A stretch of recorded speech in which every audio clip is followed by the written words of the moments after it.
दोस्तों नमस्कार। मैं विनय शंकर मिश्र आप सभी का अपने YouTube चैनल अकल विज्ञान में स्वागत करता हूँ। मेरे कार्यक्रम अंक अनमोल में 16 संस्कारों की श्रृंखला में आज हम बात करेंगे छठवें संस्कार के बारे में। इससे पहले हम लोग 6 संस्कार, गर्भाधान संस्कार, पुंसवन संस्कार, सीमंतोन्नयन संस्कार, जात कर्म संस्कार और नामकरण संस्कार के वीडियो देख चुके हैं। और अगर आपने अभी तक वो वीडियो नहीं देखा तो आप मेरी प्ले लिस्ट में जाकर के उन वीडियोज़ को देख करके लाभान्वित हो सकते हैं। और उसी सीरीज में आज हम चर्चा करेंगे छठे संस्कार के बारे में, जिसको हम निष्क्रमण संस्कार एवं सूर्यावलोकन संस्कार भी कहते हैं। तो आज इसी पर चर्चा करेंगे कि ये संस्कार आखिर में है क्या और इस संस्कार के करने से बालक को लाभ क्या मिलता है, जो भी संतान है उसको क्या लाभ मिलता है। तो वास्तव में बच्चे को सूतिका के गृह से, यानी जहाँ माता ने जन्म दिया है बच्चे को, उस जहाँ वह रहती है उस समय तक उसमें से निकाल करके बाहर लाना और पहली बार सूर्य से दर्शन कराना, यही आपका वास्तव में निष्क्रमण संस्कार है। और कब होना चाहिए? तो आचार्य पारस्कर जी के अनुसार तो ये चौथे महीने में होना चाहिए, परंतु जो लोकाचार है आज के और व्यवहारिक दृष्टि से इसको नामकरण संस्कार के दिन ही प्राय शिष्टजन जितने भी सभी लोग हैं कर ले रहे हैं। और इसमें कोई व्यवहारिक दोष भी नहीं है, क्योंकि ये 4 महीने तक आज के परिवेश में इंतजार करना बहुत कठिन है, और वो भी ऐसे समय में जब अधिकांश बच्चे अस्पतालों में पैदा हो रहे हैं, जहाँ पे 7 दिन तो वैसे भी उसको रहना है, और फिर वहाँ से माता आ रही है तो पूरा ग्रैंड वेलकम के साथ घर में जा रही है। उसका भी दोष बताऊँ उसमें कारण क्या क्या हो, कितना नुकसान हम लोग अत्यधिक खुशी में कितना नुकसान करते हैं बच्चे का, इस पर भी आप ध्यान दीजिएगा। तो अब अगर हम नामकरण संस्कार जिस दिन कर रहे हैं, नामकरण संस्कार के बारे में बताया था मैंने कि 11वें दिन नामकरण संस्कार होना चाहिए, जब माता शुद्ध हो जाती है 10वें दिन की रात्रि के व्यतीत होने के अगले दिन यानी 11वें दिन ही नामकरण संस्कार करना चाहिए। उसी दिन आप इसकी भी व्यवस्था कर लें कि हम बच्चे का निष्क्रमण संस्कार भी कर लेंगे। उस निष्क्रमण संस्कार में चूंकि करना क्या है उसमें कि नामकरण संस्कार के साथ करना है और व्यवहारिक दृष्टि से उचित भी आप उसको कर ले सकते हैं। अब इसका मतलब क्या है, तो ये पारस्कर गृह सूत्र में आता है, अथ निष्क्रमणम नाम गृहात् प्रथम निर्गमः, अर्थात जब बालक का पहली बार सूतिका गृह से बाहर लाया जाता है तो उसी को निष्क्रमण संस्कार कहा जाता है। अब यहाँ पर कई चीजें मतभेद में भी आ सकता है। कुछ लोग कहते हैं इसमें क्या रखा है, जब बालक अस्पताल में पैदा हो रहा है तो उसमें क्या फायदे हैं और क्या नुकसान है। माताएं जब बच्चे पैदा होते थे, माताएं प्रायः नॉर्मल डिलीवरी हुआ करती थी, घर में ही बच्चे पैदा हो जाते थे, तो माताओं को सूतिका गृह में रखा जाता था, इसलिए उसको प्रसूति गृह कहा जाता था। उसमें माता को कम से कम 10 दिन तक तो रखा ही जाता था, और उस समय उसको बहुत मंद प्रकाश, हल्का प्रकाश दिया जाता था, ताकि जो बालक है, चाहे वो बालिका है या बालक है, उसकी जो आंखें हैं वो अत्यंत कोमल होती हैं। और ऐसे परिस्थिति में अगर उस पर तीव्र प्रकाश हो जाए, चाहे वो सूर्य का प्रकाश हो, चाहे वो आज की मोबाइल का फ्लैश का प्रकाश, बहुत कठिन है। बहुत जाने अनजाने में हम बहुत बच्चे का नुकसान करते हैं। ये बच्चे को लेके आए, अभी तुरंत निकला हुआ बच्चे को 1 घंटा या 4 घंटे का बच्चा पैदा हुआ नहीं, उसका मोबाइल खींचते, उसकी आंखों के सामने हम फ्लैश की लाइट मार के मोबाइल से बच्चे का फोटो खींचते हैं। बहुत बड़ी गलती करते हैं, क्योंकि वो प्रकाश, उस बालक की आंखें उतने तीव्र प्रकाश को झेलने की सक्षम नहीं है, और चाहे अनचाहे हम बच्चे की आंख का दुष्प्रभाव पैदा कर देते हैं। और हो सकता है जरूरी नहीं कि सारे बच्चों के साथ हो जाए, लेकिन कुछ बच्चों के साथ ऐसा हो जाता है। उसके साथ साथ अस्पताल के कमरे में जहाँ पर रह रहे वहाँ भी प्रकाश है, तीव्र प्रकाश। माताएं जब पहले रहती तो बहुत मंद प्रकाश होता था, उस मंद प्रकाश से बालक की आंखें धीरे धीरे खुलती भी बंद होती थी, तो वो अभ्यस्त हो जाता था और फिर उसको प्रकाश में लाने में कोई नुकसान नहीं होता था। परंतु आज तो बच्चा पैदा हुआ नहीं, उसको 2 घंटे 4 घंटे के बाद ही बाहर घुमाना, फिर माँ के पास ले जाना, एक इसको ऐसा बना दिया हमने कि जैसे खिलौना। ये वास्तव में बच्चे के साथ अन्याय होता है, और परिणाम बड़े दुष्प्रभावी रूप से बाहर आ रहे हैं कि छोटी छोटी उम्र के बच्चों में मैं देखता हूँ कि 4-4 साल के बच्चे के ऊपर आँख के मोटा लेंस लग जा रहा है, और कहते हैं डॉक्टर के सामने जाके कि हमारे बच्चे को पता नहीं क्या होगा। हुआ यही है, जो हमने छोटी छोटी ना जानकारी में जो गलतियां की हैं उसका दुष्प्रभाव बच्चों के सामने आता है। तो इस निष्क्रमण संस्कार में बच्चों की आंख को कोई नुकसान न पहुंचे, इसका विशेष ध्यान रखने के लिए ही ये कार्य होता है। तो अब पहली बार वो बाहर आया है सामान्य प्रकाश देखने के लिए, सूर्य का दर्शन करने के लिए, तो ये ध्यान रखना चाहिए कि हमें उसको कैसे लाना है। 11वें दिन जब नामकरण संस्कार कर रहे हैं, उसी समय आप बालक को ऐसी जगह पे भी ले जाएं जहां से सूर्य को पूरी तरह से देखा जा सकता है, और उस समय सूर्य की तीव्र प्रकाश हो, इस बात का ध्यान रखिए, और बालक को ले जाएं। तब बालक ने उसने समय जो सूर्य का प्रकाश देख लिया, ये मान लिया जाता है कि उसने सूर्य का अवलोकन भी कर लिया, और सूर्य का घर से बाहर भी आ गया तो वो उसका दोनों कार्य निष्पादित हो गया। अब इसमें होता क्या है, ये तो अगर आप ना भी कोई पूजा पाठ कराएं तो भी बड़े आराम से हो जाता है, क्योंकि अपने नामकरण संस्कार में करा रहे, साथ में वो भी करा तो भी करा ले। लेकिन इसका लाभ क्या मिलता है, अगर आप विधि विधान कार्य करते तो शास्त्र के साथ काम करते हैं तो शास्त्रों के विचारों का रक्षण भी होता है। साथ ही साथ हम उस दिन जो भी ब्राह्मण या जो व्यक्ति पूजन पाठन कराएगा वो दिग देवताओं की पूजा कराता है, दिशाओं की पूजा कराएगा, चंद्रमा की पूजा कराएगा, सूर्य की पूजा कराएगा, वासुदेव की पूजा कराएगा और आकाश की पूजा कराएगा।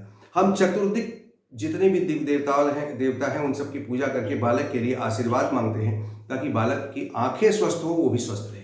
अब विशेष रूप से चूंकि यहाँ प्रकाश का अवलोकन कराना है सूर्य का, इसलिए तीव्र प्रकाश से बचने का प्रयत्न होना चाहिए। अब आप सोच लें, जब बच्चा अस्पताल में पैदा हो रहा है, कमरे में भरपूर लाइट देते हैं फर्स्ट क्लास, तो बच्चे की आंख पर नुकसान पहुंचना तय है। साथ ही साथ अतिरेक खुशी में हम बच्चे का फोटो खींचा, वो दूसरे कोई मित्र मिलने आए, उन्होंने भी बड़े शौक से फोटो खींचा, उसकी बुआ ने खींचा, उसकी मौसी ने खींचा, खटाखट उसके ऊपर जो लाइट पड़ती है फ्लैश की वो भी नुकसान पहुंचाती है। तो ये बचना चाहिए। निष्क्रमण संस्कार में इस चीज़ का विशेष ध्यान रखें कि अगर हमारे बच्चे को कोई नुकसान न हो, पूर्ण रूप से यही इसका मेन पर्पज है कि बालक को किसी भी तरह से नुकसान न होने पाए। अब मैं फिर निवेदन करूंगा आपसे कि जब हमने संतान उत्पत्ति के पूरे क्रम में एक एक अवसर को 16 संस्कार सभी तत्काल पूरे नहीं होंगे, तो बहुत कर्म ऐसे हैं जो काफी लंबे समय के बाद होंगे। इन संस्कारों का बड़ी मर्यादा के साथ पालन करें, इसका आनंद उठाएं, यज्ञ का रूप देते हुए करें, प्रसन्नता पूर्वक करें। बालक का स्वास्थ्य भी अच्छा होगा, उसकी आंखें दर्द होंगी। साथ ही साथ एक नया चलन चला हुआ है इसमें, और क्या है कि माता अस्पताल में है, बच्चे को लेकर जब घर पे आती है तो उसका ग्रैंड वेलकम होता है। ग्रैंड वेलकम में खूब जबरदस्त डीजे बज रहे हैं आज के ज़माने में, तेज आवाज़ में। हमने आंखों की सुरक्षा करने का तो उपाय बता दिया आपको। अब उसके छोटे छोटे नाजुक कान के पर्दे का कौन देखने वाला है, कौन उसको बताएगा, या आपको वो बता तो पाएगा नहीं कि नहीं मुझे बहुत तीव्र आवाज़ आ रही है। ये भी बहुत बड़ी गलती माता पिता कर रहे हैं। बिल्कुल सादगी से, बिल्कुल मंत्रोच्चार के साथ अपने घर में बच्चे को लाइए। डीजे और अत्यधिक तेज साउंड बिल्कुल न बजाइए। मैं तो कहता हूँ बिल्कुल भी मत बजाइए, ताकि उसके कान का भी आप ध्यान रखें। उसकी कान, उसके आँख, ये जो इंद्रियां हैं ये बहुत अत्यधिक कोमल होती हैं, अत्यधिक नाजुक होती हैं। और इस बालक को अभी चूंकि अब नामकरण संस्कार 11वें दिन बाद कराएंगे तो अत्यधिक कोमल स्थिति में है, उसको प्रकाश दिखाने ही नहीं है, उसको तीव्र आवाज़ सुनानी नहीं है। ऐसे में अगर हम उसको सुना रहे हैं तो उसका हम चाहे अनचाहे में उसका नुकसान ही पहुंचाते हैं, उसके दुष्प्रभाव पैदा करते हैं। इन सब चीज़ों से बचें। तो ये जो आपका सष्टम संस्कार था, इसको मैंने निष्क्रमण संस्कार और सूर्यावलोकन संस्कार के नाम से जानते हैं। इसको करने से आपके बच्चे का हर तरह से, हर विधि से उसका स्वास्थ्य और उसके आँखें, उसके कान आदि को संरक्षित और सुरक्षित रखने के लिए, उसकी अमोघ बनाने के लिए, उसको अत्यधिक तीक्ष्ण और प्रबल बनाने के लिए किया जाना चाहिए। अब चलते इसी क्रम में आपको और चर्चा कर दूं मैं 7वें महत्वपूर्ण संस्कार के बारे में। 7वां महत्वपूर्ण संस्कार हमारा है अन्नप्राशन संस्कार। अन्नप्राशन संस्कार क्यों जरूरी है, कब करना चाहिए, इस पर भी चर्चा करेंगे हम। अन्नप्राशन संस्कार, जब माता के गर्भ में बच्चा है तब माता ने जो खाया, चाहे वो पवित्र खाया चाहे अपवित्र खाया, गर्म खाया चाहे ठंडा खाया, या उसने जो भी चीजें बाहर से ली हैं खाने में, उस खाने के वजह से बालक की उसी से पुष्टि होती, उसी से उसकी तृप्ति मिलती, उसी से वो पुष्ट होकर गर्भ से बाहर आता है। तो जो माता ने खाया था उससे बालक के ऊपर एक विशेष प्रकार का दोष लग जाता है जो उसके माता के गर्भ से मिलता है। उस दोष की निवृत्ति के लिए अन्नप्राशन संस्कार किया जाता है। और ये कब करना चाहिए, ये करना चाहिए 6वें महीने के अंदर। जब बालक का 6 महीना पूरा, 6वां महीना लग जाए, उस समय अन्नप्राशन संस्कार की क्रिया होनी चाहिए। और करना क्या चाहिए उस अन्नप्राशन संस्कार में, बच्चे को सात्विक मधुर अन्न, घृत बना हुआ, शहद से बना हुआ कोई ऐसा भोजन उसको खिलाया जाए जिससे वो स्वस्थ हो। उस समय आप देखें प्रकृति की बड़ी विचित्र लीला है, उस समय बच्चों के थोड़े थोड़े दांत भी निकलना शुरू हो जाते हैं। ये जो हमारे शास्त्रों में वर्णन है, जो चीजों का विधि विधान बना हुआ कि कब कौन सा कर्म करना चाहिए, ये बहुत ही प्रामाणिकता से भरे हुए। कोई ऐसा नहीं किसी ने ऐसे बताया कि नहीं आप करो और निश्चित रूप से आप जो भी कमाओ ब्राह्मणों को, तो ऐसा कुछ नहीं है। ये सिर्फ काम यह है कि आपके बालक का समुचित उपयोग हो, उसका शारीरिक स्वास्थ्य बना रहे, वो स्वस्थ होता हुआ आगे बढ़े, तंदुरुस्त होता हुआ आगे बढ़े, इस चीज का पूरा ध्यान रखा गया है। तो कब करना चाहिए? पारस्कर जी के अनुसार कहा गया है कि ये षड मासे अन्नप्राशनम, यानी 6वें महीने में अन्नप्राशन की क्रिया होनी चाहिए। सुश्रुत संहिता में, आयुर्वेद के अनुसार सुश्रुत संहिता में आता है षड मासम चैनमन्नम प्रासेल्लघु हितम च, यानी 6वें महीने में जब बालक आ जाता है तो उसी समय अन्नप्राशन कराने की, यानी उसको अन्न खिलाने से बालक का विधिपूर्वक उसका जो शारीरिक विकास होता है उत्तम हो जाता है, और जो माता के गर्भ के समय उसने अन्न खाया था, वो जो दोष उसके ऊपर आ गया था, उस दोष की निवृत्ति हो जाती है। और अगर आप 6वें मास में ये क्रिया करते हैं, यानी अन्नप्राशन का कार्यक्रम कर लेते हैं, संस्कार को पूर्ण कर लेते हैं, तो उस समय अगर सूर्य अस्त है या गुरु अस्त है या मलमास आदि लगा हुआ है तो इसका कोई दोष इस पर कार्य नहीं करता। तो दोस्तों ये तो मैंने आपको बताया था अन्नप्राशन संस्कार। अन्नप्राशन संस्कार का लाभ यही है कि बालक को हर हालत में, जो उसके माता के गर्भ के समय जब गर्भ में था तो उसने जो भी उसके शरीर में अन्न आदि गया था या माता का दूध पी के अभी तक बड़ा हुआ है, तो उससे जो कुछ भी मिला है अब उससे निवृत्त होना है और अपने एक तरह से अपने अन्न खाकर के उस अन्न की गर्मी से अपने को तंदुरुस्त करने के आगे बढ़ना है और एक तरह से कहें तो आत्मनिर्भर बनते हुए आगे बढ़ना है। इसके लिए अन्नप्राशन की क्रिया बहुत जरूरी है। अन्नप्राशन भी उसी प्रकार विधि विधान से कराएं, 6वें महीने में छोटा सा अनुष्ठान करके उसको भी विधि प्रधान अच्छे शुभ मुहूर्त में शुभ दिन में करें और उसका लाभ उठाएं। इसी में एक कार्य और भी आप कर सकते हैं और ये करके देखिए इस बार से आप लोग, अगर किसी के घर में कोई ऐसा बच्चा है जिसको 6वें महीने का समय आने वाला है और अन्नप्राशन का कार्य अभी तक नहीं किया है, तो आप इस कार्यक्रम में करिए। जब अन्नप्राशन का कार्यक्रम पूरा कर लें तो बच्चे के सामने कुछ वस्तुएं रखिए।